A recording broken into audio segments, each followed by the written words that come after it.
Welcome. You're now listening to episode 5, Style of Play Football. As always, myself, Theo, and Kojo. How you doing, Kojo? You good? Yeah. No, let me not lie to you, man. No, let me not lie to you, man. I'm not feeling good, man. My club's stressing me. But other than that, everything else is fine, man. What are you saying? I'm good, man. Do you know what? This season, and I should have done this last season because this is one of the promises I said to myself was I'm not going to let football ruin and dictate my mood. Because last season it done it too many. You know, sometimes we're like, even now you're still kind of like stressing about the game that happened last weekend, and not this season. If anyone who's following my other channel, you'll see that I've already put out 2 videos this week about Chelsea and where we should be in terms of realistic expectations and what we need to do. So I'm just, the smile is not fake. This is a real smile. I know my position in the league, but yeah, we're going to get onto the results from last weekend. But before we do that, please, if you're new to the channel or you're just here, I don't know, you stumbled across the video, make sure you go and subscribe to the channel, and also make sure you hit the link in the description that will take you to the Twitter account as well, Start of Play. Appreciate everyone that's already following and listening to the podcast already on the audio version as well. But let's go straight into it. Last weekend, some good fixtures, some good results if you're depending on who you support. But let's start off obviously with the Saturday fixtures. So we had obviously Wolves, Liverpool, good result there for Liverpool. Villa again, Crystal Palace 3-1. Fulham, Luton, Fulham won 1-0. Man United lost to Brighton, a game that we covered last week, which we're going to get into obviously as well. 3-1 to Brighton. Tottenham coming back, I think, from Sheffield United, a very dramatic end to their game at the Tottenham Hotspur Stadium. Man City 3-1 winners against West Ham. Newcastle 1-0 winners against Brentford. Sunday, obviously we had some very interesting games there on Sunday. Obviously Bournemouth, Chelsea, say interesting. It was a very boring game. 0-0 Bournemouth, Chelsea, but did have some sort of good talking points in there as well from both perspectives. And Arsenal 1-0 winners against Everton at Goodison Park as well. I feel like I'm missing the game, so I think it might be the Monday game, which was Forest Burnley 1-1. Very interesting game as well. But let's start with Brighton. We have to start there, United, because obviously it was a game that we spoke about last week, saying that it was going to be difficult for United in terms of the test that was going to be coming up against them. Brighton in form, you know what De Zerbi's trying to do with that team. But you was very hesitant to say that you were going to win that game last weekend for obvious reasons, and respectfully, you got that right 100%. But did you think it was going to be the result that it was in terms of the scoreline, in terms of the performance from United? Yeah. Because as I said, my comment when you asked me for a prediction was, I'm gonna blindly support the team and just hope that they can pull through and go for a 3-2. I thought it would be a goal scoring one, and that's me indicating to everybody that United are going to concede, whether you like it or not. United are conceding, and it's not going to be one goal. And I could have told you, a year ago, that Pascal Gross is going to score again at Old Trafford. He owns Old Trafford. He runs Danny Welbeck as well. Danny Welbeck again. It's guys coming back and keep doing us in. And now João Pedro has joined the club and he's joining in the fun as well. Same old, man. It's same old. I've been aware that United are not the same United that we wish they were from about 2016 or 17, whichever year it was that we won the 2 trophies on Mourinho, and the next window was a bit shaky where we finished second, and then obviously he didn't get anybody else because they didn't back him. I just knew that the club was going somewhere, and there's now a point where you know when you're playing a team, you know what kind of result's going to happen. And this was the game where I looked at it and I said, it's going to be same old. And that's not a discredit to Brighton in terms of they've done it with different managers now.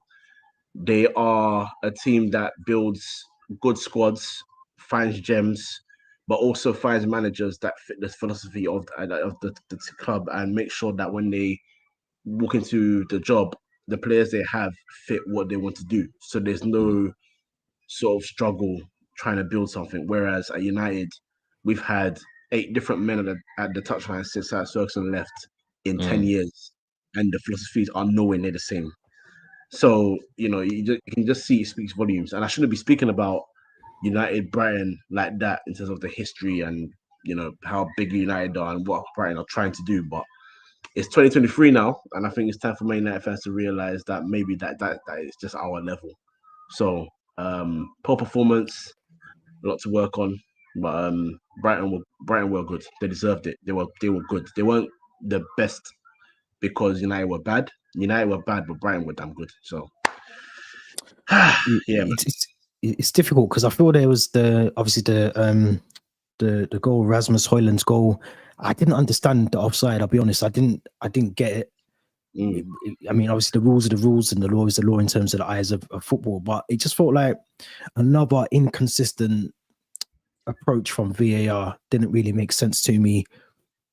I don't know. I mean, even without that, I mean, I don't want to use that as a reason why United went on then to lose anyway. But I feel those kind of things change games, and that inconsistency across the whole of the football league, from National League.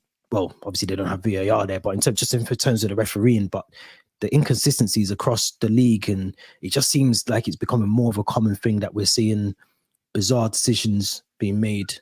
It just doesn't sit right with me in terms of that. But I mean, I was impressed with Hannibal when he came on, and not just because he scored the goal. I think he's someone that I've spoken about, previously on different podcasts as well.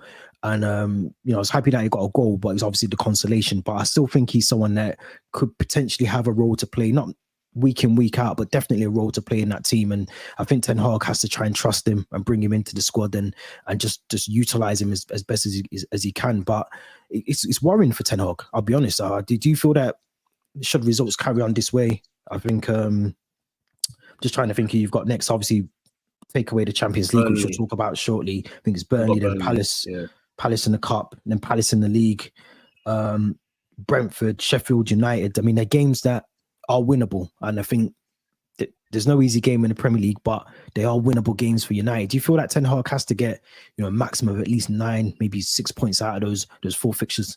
He's got no choice, man. He's got no choice. We have started the season with 2 wins and 3 losses. That's poor. That's poor. It's not even about trying to be a team that's trying to challenge for titles. You're trying to make sure you qualify for the Champions League. That's a bad start. You've dropped 9 points in your first 15 points. That's poor.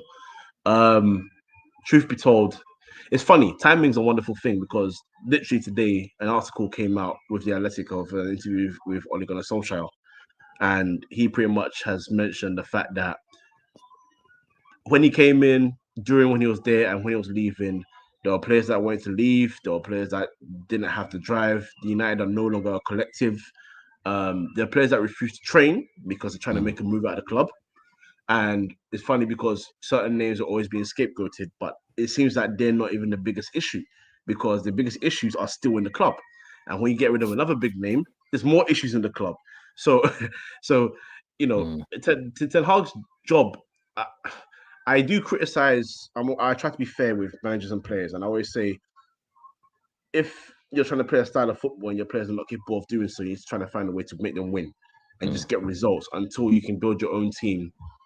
Essentially my 3-year rule kind of thing. Whereas with the players, it's also difficult when you've got a lot of players that just don't have the drive to try to win. They don't have the mentality, and they may look happy. They may come and give you sound bites and say, yeah, we're happy on Ten Hag and he's doing a great job. But really, the reality is they're not. And unfortunately, a lot of them are not high profile enough, like a Pogba, De Gea, Ronaldo, Rashford, that you won't get their names pointed out as the players that are not pulling their weight. But it's evident. It's evident, bro. 100%. I know you know it because Man United and Chelsea, I like comparing those two teams because we had it good. And then we started getting a caliber of players that you just could tell just weren't on it. They just weren't on job. You can be all good then because all about hard work and everything. But these guys just came to work and they just went on their thing. And this is what you can see United, the culture's there. And we've had that at Chelsea before. You've had that at Arsenal. You've had it at all the teams. You've had it everywhere. Now it's our turn. So whatever Ten Hag tries to do, my personal opinion, if I'm going to be very honest, is he needs to be, if he's supposed to be this ruthless guy, all these guys that are not pulling their weight, don't even play them. And if you have to make a bench, put 4 or 5 of them on the bench, tell the rest of them stay at home. I rather see Hannibal. I know he's going to learn now about Alvaro Fernandez, for example, Pelestri, Ahmad when he's back. All these guys, I'd rather see them. And I would hold else because they're youngsters rather than see these experienced guys come out there and just do nothing because they ain't pulling their weight.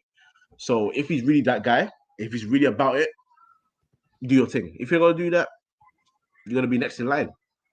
Another man just sacked. It's true. It's true. I spoke about that on my Chelsea podcast about the cycle, and going back to the 80s. Liverpool had their run. 90s was United's run. Even throughout the 90s into the early 2000s. Obviously Arsenal had a period of time where they went on a good run, the invincible season, and so on when Wenger was there. And then Chelsea had their brilliant run. They've had a run under Abramovich and the Jose, the Conte years. And now obviously that's changed. Pep's there with City. City are having their run. Liverpool had a small stint as well. But in terms of Premier League, City are doing what they're doing now. And I feel that there's just always going to be a cycle. I don't think you can sustain, like you just said then, you can see when the level of players, when we were signing, Danny Drinkwater and those kind of players, you knew that the level had dropped slightly at Chelsea. And the same probably could be said about, Liverpool at one point. They were buying like, I think his name is Ben Davies, the centre back that they got for Preston just as a quick backup, and certain players that were coming in just weren't the level that Liverpool needed at one point before Klopp's time there as well. And I think that's just a football thing. I think just there's going to be a time when another club, maybe Arsenal, United again, might have their run again. So I think it's just a case of riding out the waves, understanding that your club. I look at Chelsea now. And we are a shell of the, I was trying to explain to someone the other day, like we as Chelsea, I'm sort of segueing into the Bournemouth game, but off the back of that result, that 0-0, we should have won that game on paper. A couple of years ago, that would have been a game that we would have said, vitality or not, Stamford Bridge or not, we're winning the game because it's just Chelsea. It's just Chelsea way to do things. But as time's gone on, the mentality has to shift for Chelsea fans quickly, because we're not that team. We haven't been we haven't won a league since 2016, 2017. Conte, we won it at West Brom, the Hawthorns. I think it was the last time we won the Premier League. Oh, that's why. Yeah, exactly. So we haven't been in that conversation of the Premier League. We might have been up there, start of the season, mid part of the season, but we've never been come, April, May. We've not been in that conversation of winning the Premier League. So things have changed at Chelsea. We haven't had a recognised striker, in my opinion, in that same season when we had Diego Costa. We haven't had a recognised striker that's prolific, 20 goals a season, dominating, bullying defenders. We haven't had that. So expectations have to change with the times of the club. And the same for United, the same for Arsenal, went through their weird period. Arteta seems to have kind of got that right now. But when you first come in, when Unai Emery was there, things are up and down for them. They were on a shaky period. They've ridden the waves. They've seen the other side of it now. So I just think for clubs like United and Chelsea, a lot's happening in those clubs. A lot's still happening. Look at United. You talk about the Glazers. You could talk about everything that's going on, and that's now filtering down into the club. You're seeing it on the pitch. You're seeing body language from certain players. It just ain't. It's not good.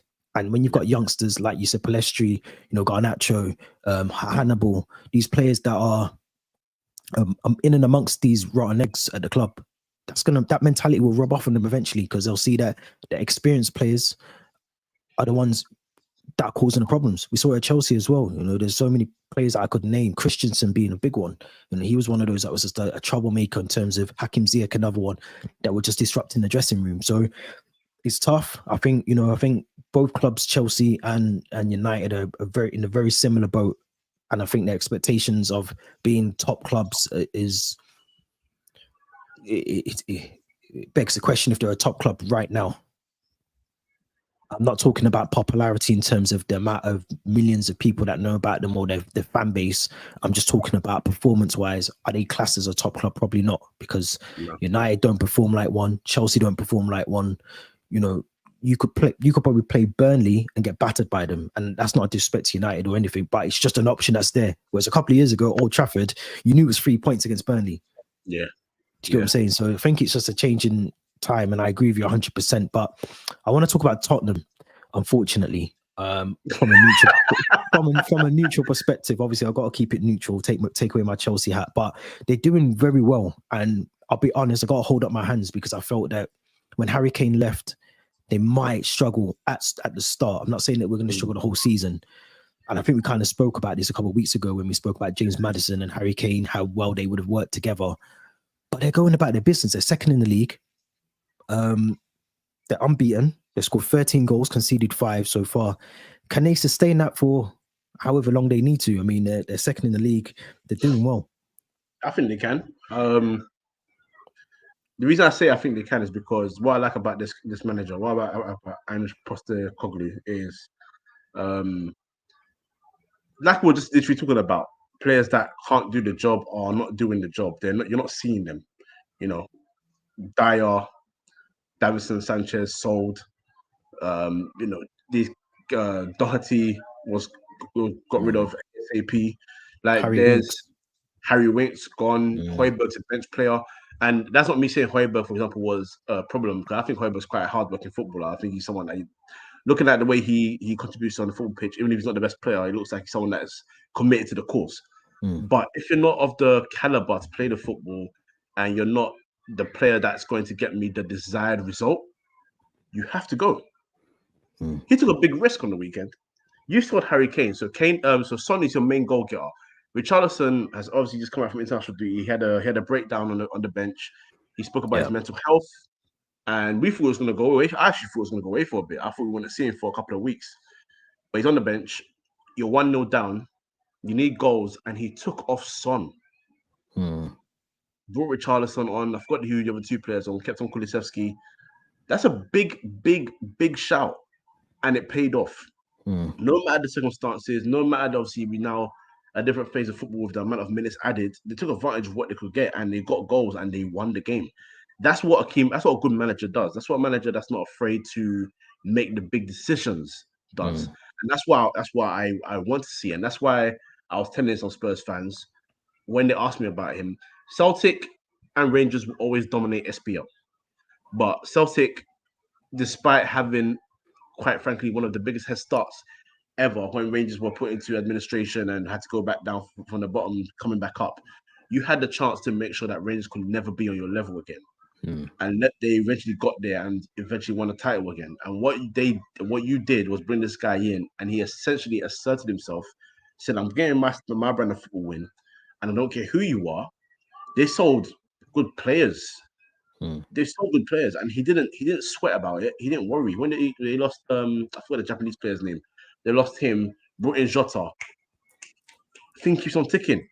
I'm going to get this team playing. I'm going to get results. That's the kind of manager they've got in there. So I think they should be happy with who they got, man. And you'll see more results like this. You'll see results where they look good, and you see results where they look shaky, because it is Spurs. They'll always be nervous.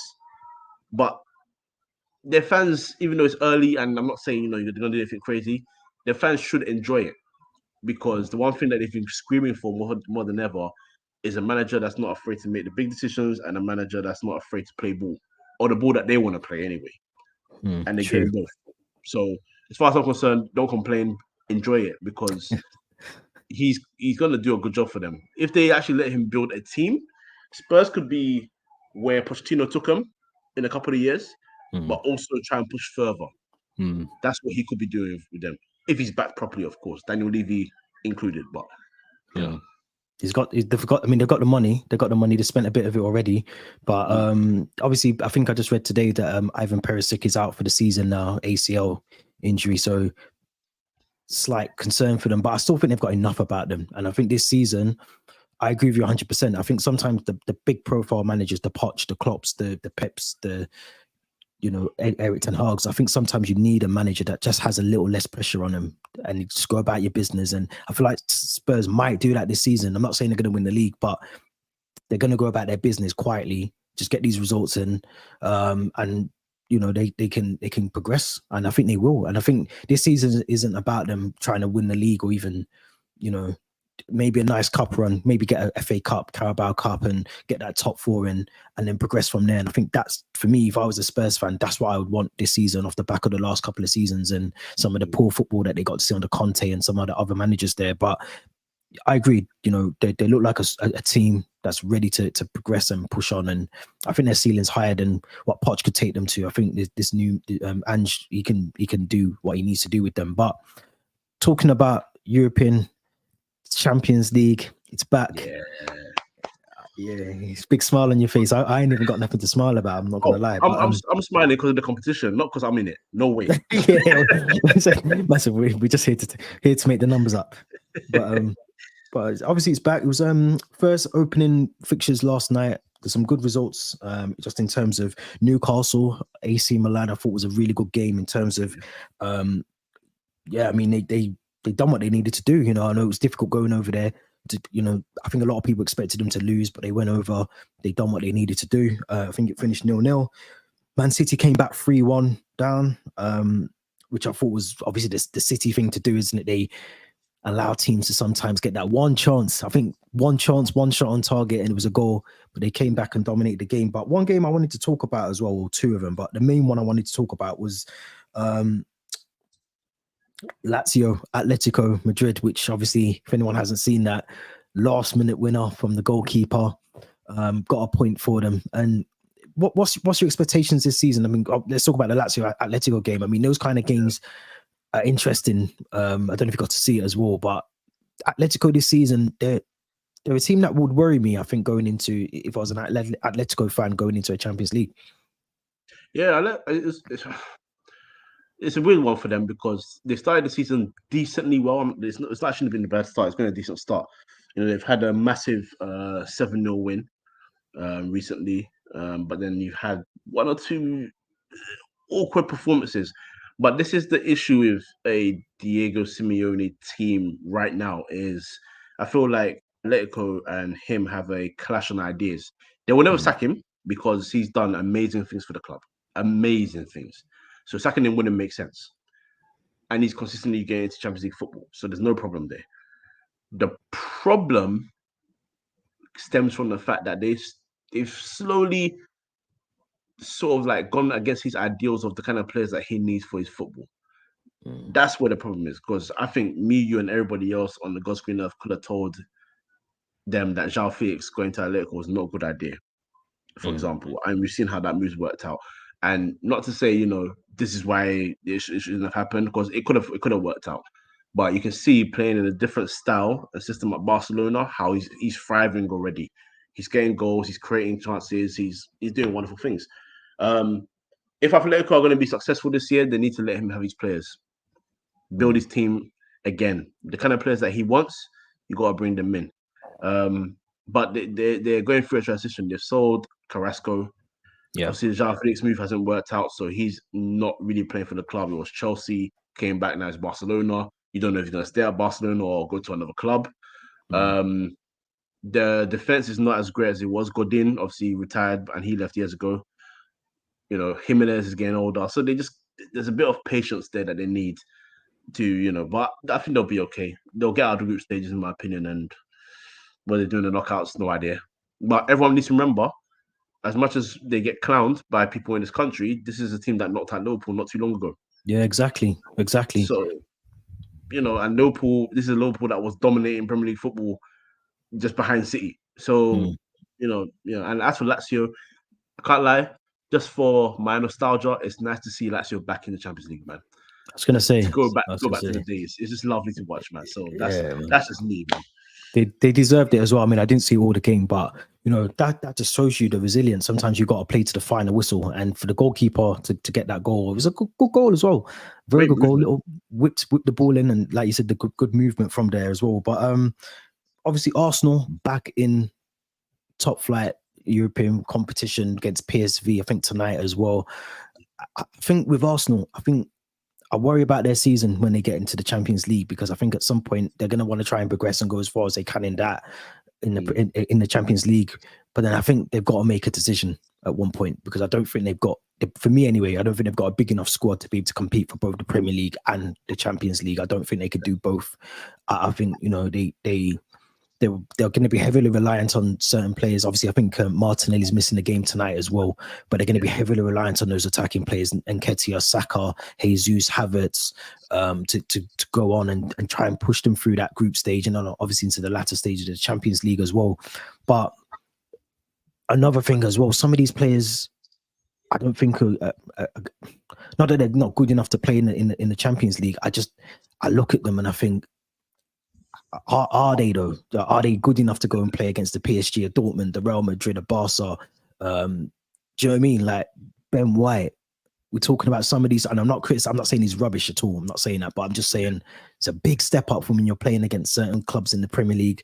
Even Declan Rice, I know they won the Europa League last season with West Ham, but this is a massive step up for some of these players, and it's going to be a test for some of them. You know, Nketiah, Saka,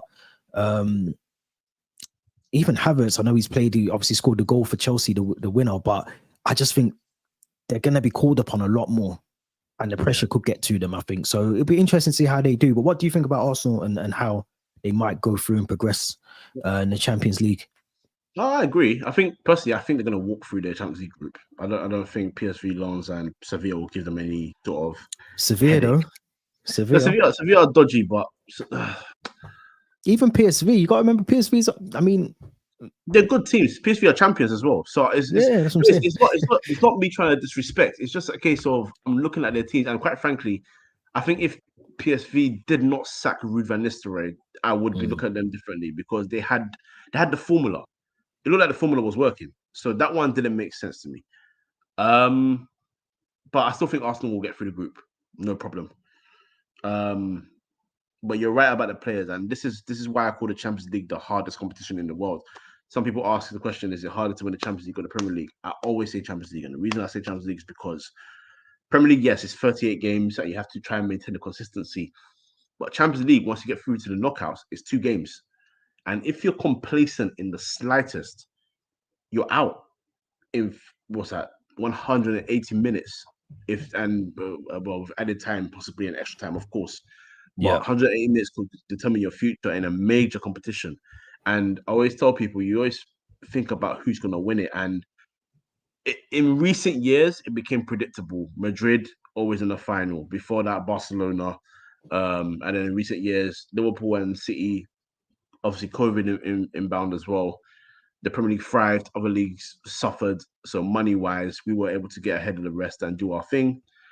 But no one expected Inter to get to the final, for example. So that's the unpredictability of it. But beforehand, you had so many good teams. AC Milan won it. So would it be United? Would it be AC? Would it be Liverpool? Would it be Chelsea? Would it be, you know what I mean?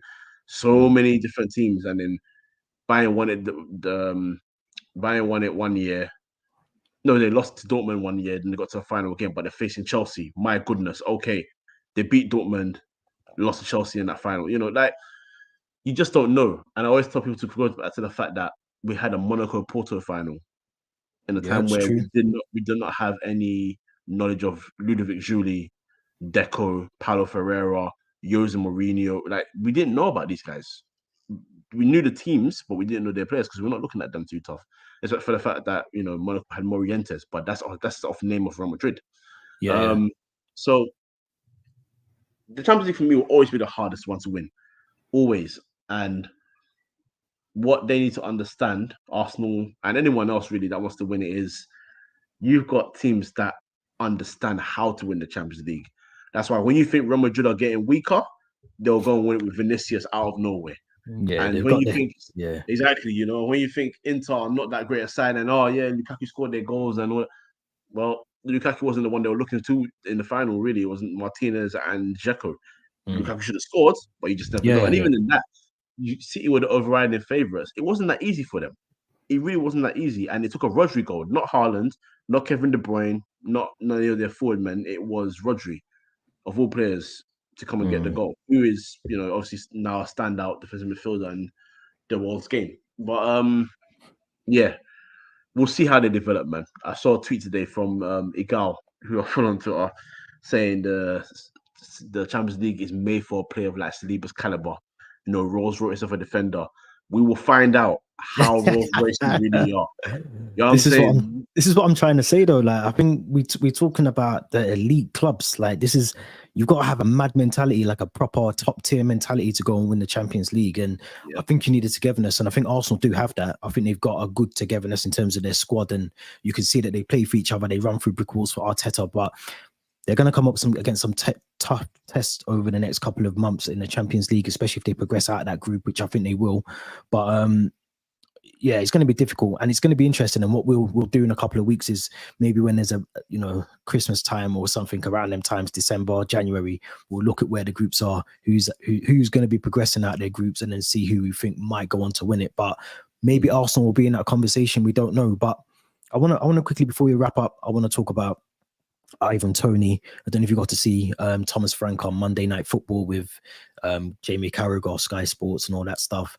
But there was obviously a lot of conversation around their tactics and everything else. But one of the things that they did touch on was obviously Ivan Toney, not just him in particular, but certain players that come through Brentford and then they go on to other clubs and to progress and do whatever else at another club at a high level.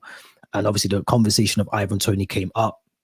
Not directly asked, but I think there was a lot of indirect and, is Toney going to be at the club after the winter window break or winter window? And Thomas Frank didn't really stop short of saying that they've kind of resigned to the fact that he's going to be moving on. And I think they just said, obviously if he goes, it's going to be around a 50, 60 million. I don't think he put a price tag on it, but he was talking around those kind of regions for him. Now, obviously Chelsea, Nicholas Jackson doesn't seem to be the guy that can lead the line and the guy that needs to be the focal point in their squad. Again, obviously Armando Broja is coming back. Harry Kane's left Tottenham. Tottenham is still probably in search of an out-and-out striker, a number 9 to replace Harry Kane. Arsenal, I don't think they can heavily rely on Gabriel Jesus this season, permitting that he stays injury-free. He might have a good run, but Nketiah I don't think is the answer either. So they're in for him. United have got Rasmus Højlund, but I think they might want to come in for another striker who's proven in the Premier League as well. But do you think Ivan Toney needs that step up first of all? And where do you see him going? What club would you see him going to? You think maybe a Champions League club or a club that's going to be in the Champions League, surely, especially for next season? I think he needs to be very smart here. If I'm him, I don't leave in January. You just come back from a ban. You're allowed to train for I think next week, but he just started Monday. He's back with the there squad. You go. They started on Monday, but you're not allowed to play a game for your club for I think another 4 months. So me personally, I'm taking my time because you have match sharpness is a real thing. Is a real thing, and unfortunately, in the game today, once you make a big move, you go to a club and you don't fire all cylinders, and he could well do so, but if he doesn't, it's going to be a case of you weren't really worth it. Brentford's your level, all this yada yada yada. He's at a good team, a good club. Stay there for the summer, and then in the summer, where teams have a fresh budget and you have a real choice and selection of where you can go, and you know that your primary target are some clubs like a Chelsea, like an Arsenal, like a United, possibly Spurs, teams that need a striker in the Premier League. Hell, there could be teams abroad that want you. You never know. True. If your idea is to stay in the Premier League, you want to stay in England and keep it homegrown. You got 4 clubs there that are looking for strikers, but it'll be ideal to see where they move and how they move first, because Man United got Højlund, but I'm sure Man United are in for another striker come next summer, because I don't think Martial's going to be here, for example, and you can't rely upon him anyway. So there's an opening there. You said it about Spurs and Son, but they've got a nice thing going on with Solomon as well, Kulusevski. I'm sure they're going to do everything to give Richarlison the best chance to succeed as their number 9. So I don't think they are desperately looking like that, but the option's there. The Nick Jackson thing is very interesting. Because I remember I told you, I think he is good. He's not a prolific striker. I did mention that. But he is good at leading the line. And the thing about him is it's annoying because I can see good movement. I can see decent hold-up play if you want to do that kind of run. I can see him getting in good positions, making runs, but the finishing is just not applying itself. It's not there. And maybe he just needs some time to find his feet or whatever else, but it's just not clicking right now. So that's a big one for him. And Arsenal, I think they're too in love with Gabriel Jesus and the way they play the football, man. I do genuinely think they should even give more minutes to someone like Nketiah. And I do think... He scores, though. He's a good player. He's a good goal scorer. Yeah, exactly. He's a goal scorer at the end of the day. And Tony's a goal scorer as well, so I think they'd be smart to go for him. But looking at how, essentially, this is going to sound very rude, but Arteta is slightly Pep he's gonna try and do the same thing with Jesus. Funny enough, Pep is always successful when he has a main striker there. Eto'o, Ibra, Henry, Messi at some point, Villa, Lewandowski, Aguero, now Haaland. So really, the blueprint for having a number 9 hasn't really changed. It's just everyone had this idea of in like a Firmino type model and changing the game. But yeah, I think his best case scenario: wait for a year or wait for the season to end rather, and then if I'm him, I pick Chelsea. It's interesting. I think. I mean, I look on my Chelsea fan. I'm going to say, yeah, I agree with you. But I think as well. I think his contract runs at 2025, so he'd be going. If it's not resolved in the summer, he'd be entering into that sort of final year of his contract, I think. And look, I think he wants to move. I think Thomas Frank and maybe Ivan Toney have had a conversation to say, look, stay to the end of the season. Let's see what we can do this season, and then look, let's assess it in the summer. So you could be right there, but I just get the sense that because of that ban, because they've kind of, and Bumo's been playing really well for Brentford and Wisa as well. They've both been doing really well for Brighton in their attack. I think they can kind of compensate for not having, well, they've had to compensate for not having Ivan Toney in the team. And I think they could probably carry on doing that. And I think they're almost, like I said before, they're resigned to the fact that he's not going to be there come, maybe December or whoever. But it'd be an interesting one to watch. And I think even when I was reading before, when I said to you before online around the ban that he's got, which is, I still think is crazy. I think it's mad that you can have betting companies sponsoring football clubs, and you wouldn't have to turn on the TV during halftime or before the game. There's Bet365 or another betting company that advertising the latest odds on this match and make sure you put the. So all these things centered around, betting for football. They push it in your face as much as they can, but then as soon as a player who's involved in the game bets on something, they're not allowed to. And obviously there was a recent case around Harry Toffolo for Nottingham Forest, who got a suspended 5-month sentence, who had more breaches than Ivan Toney, seems to be able to continue to play football.